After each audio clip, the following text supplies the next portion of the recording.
Hello friends, আমার এই কিচেনে আপনাদের সবাইকে স্বাগত।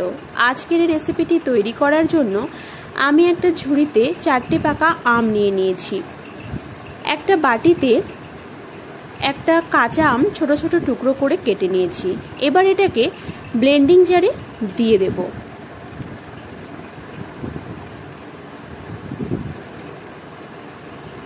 এরপর এতে দিয়ে দেব পরিমাণ মতো চিনি, আপনারা স্বাদ অনুযায়ী দিয়ে নেবেন। এরপর এতে দিয়ে দেব পরিমাণ মতো সন্দব নুন এবং কভার করে একটা স্মুথ পেস্ট তৈরি করে নেব। স্মুথ পেস্ট হয়ে যাওয়ার পরে এতে আগে থেকে কেটে রাখা পাকা আমের টুকরো দিয়ে দেব।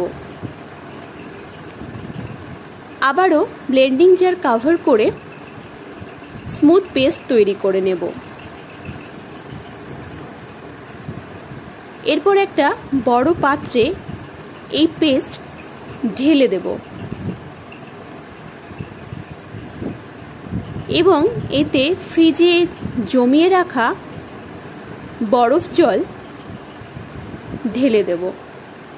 আপনারা চাইলে অবশ্যই এতে আইস কিউবও ইউজ করতে পারেন। এরপর একটা বড় চামচের সাহায্যে সমস্ত কিছু ভালোভাবে মিশিয়ে নেব।